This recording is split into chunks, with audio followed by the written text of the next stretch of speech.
The U.S. is a net importer. We buy more than we sell.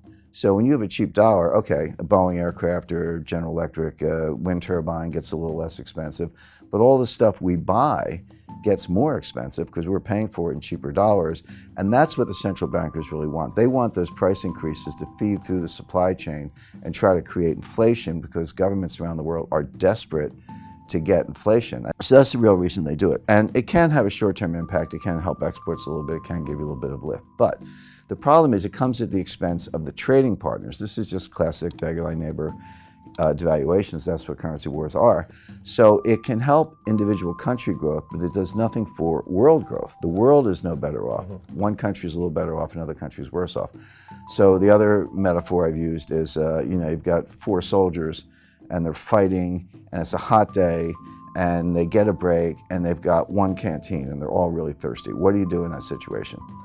You pass the canteen. In other words, everybody would like to drink the whole canteen, but you take a sip, you hand it to your mate, he takes a sip, and so forth.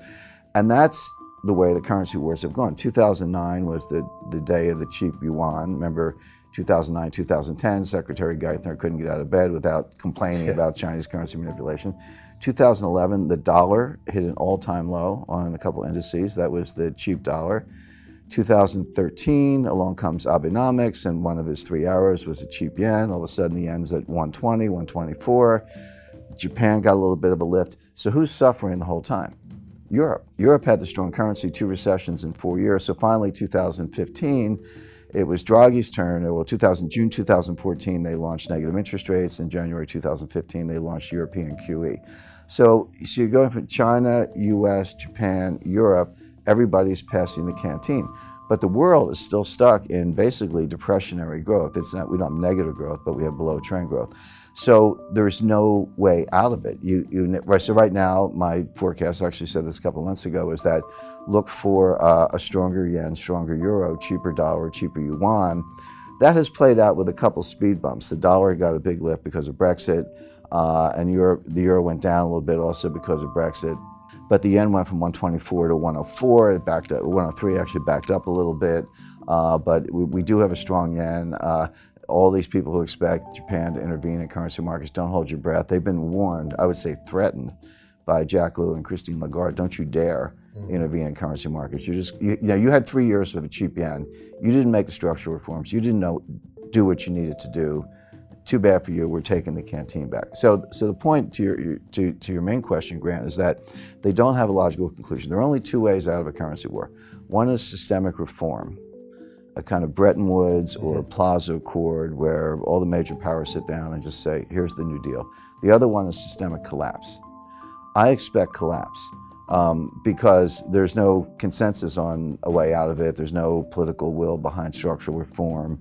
I don't see the leadership. In 1944 you had John Maynard Keynes. In 1985 you had James Baker. In the 1990s you had Bob Rubin. These were, whether the Democrats or Republicans, this was leadership. I don't see that kind of leadership today. I see a lot of denial.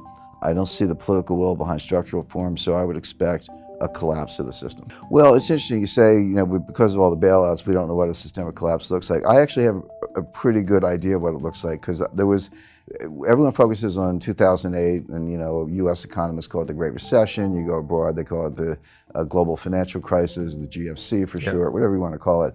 But we had another one that was actually potentially worse or as bad in 1998. And that was the Asian financial crisis. Started in 97, worked its way around the world, ended up in Russia, and then landed in my lap at Long-Term Capital Management. I was the general counsel of that hedge fund in Greenwich that got bailed out by Wall Street, although I'd like to remind people they didn't bail us out, they bailed themselves out. Because, Wall Street bailed itself out. I always say, hey, we owed, on paper, we owed Wall Street $1 trillion in derivatives trades. If we had failed, meaning filed for bankruptcy, and we had a bankruptcy team ready to file those papers in the Cayman Islands because we were a Cayman fund. I said, I would have just slept in the next day. It's like, it's out of my head. We filed for bankruptcy, good luck getting your money. Wall Street bailed themselves out because they didn't want that $1 trillion of derivatives positions dumped on them. Then they would have to turn to the market and dump it.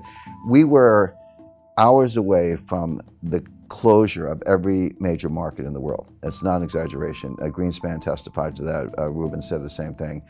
It would have started in Tokyo, gone through London, ended up in New York. But every stock exchange, bond market in the world would have been shut down, at least temporarily, to deal with it. That's how bad it would have been. Lehman would have failed in '98. Forget about it. They were always the weakest link in the chain. It was easy to call in 2008 because they almost failed in '98. But the point is, okay, so we moved $4 billion in cash in about 3 days. If you think of it as a private deal, $4 billion all cash, no due diligence, wired the money. That's kind of how the sense of urgency. And so we filmed the runways. We brought it in for landing. The plane didn't crash or break up on the runway, but it was that close. So when 2008 came along, I just felt I was watching a movie I had already seen. It was like a rerun for me. And you're right, 2008 was even bigger, potentially more. We were, if not hours, maybe days away from the sequential collapse of every bank in the world. Starting with, Bear had already gone out, Fannie, Freddie, Lehman, AIG, Morgan Stanley would have been next, then Goldman, then Citi, et cetera. We were days away from that. And again, I think Andrew Sorkin did a good job in his book. So this isn't, we're not looking at strike two in a baseball metaphor, we're looking at strike three because 98 was strike one, 2008 was strike two, now we're looking at strike three. The next one is going to be worse. So I think we've come extremely close. I think people are overly complacent. Just because we managed to pull off bailouts in the world didn't come to an end. Don't assume it wasn't close and don't assume it won't happen again. Sure. But there's one very important difference. In 1998, Wall Street bailed out a hedge fund. In 2008, the central banks bailed out Wall Street. In 2018, let's say, keep up the 10-year tempo, who's going to bail out the central banks? All we do is we move the problem to a different balance sheet. Now the problem is on the central bank balance sheet. Because the Fed printed $3.4 trillion of new money since 2008. Their balance sheet was $800 billion. Now it's at $4.2 trillion, give or take, so $4 trillion of new money. But it's 9 years on. Yeah. They haven't normalized. If they had somehow got their balance sheet back to $800 billion, I'd say, okay, you guys could do that again. But you're at $4 trillion. What are you going to do when the next crisis hits, which could be soon, by the way? Go to $8 trillion, $12 trillion? Now, some people say, yeah, what's the problem? Just print more money. I have my doubts about that. But so who can bail out central banks? The answer is the IMF, because they have the only clean balance sheet left in the world. The Fed is leveraged about 113 to 1 with a duration mismatch. They look like a really bad hedge fund. And again, I've spoken to central bankers who say, well, who cares? Central banks don't need capital.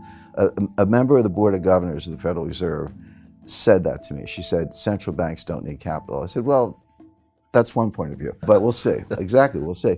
But there's sort of an invisible, hard to define confidence boundary. And when you cross that confidence boundary, and every day citizens just wake up and say, you know what, I'm checking out of this system. You tell me it's all good, I don't believe you anymore. And get me some gold because I know that the gold will be around, et cetera. That's an instantaneous loss of confidence in the dollars. That's what I mean by collapse. Now, just to be clear, I don't think we'll all be living in caves, eating canned goods, lighting fires with rocks and twigs. Life will go on, but it'll be different. The dollar will maybe be like the Mexican peso in the sense of being a local currency that you get when you go to the United States, but no longer the world currency. They'll try to bail it out with SDRs, the special drawing rights.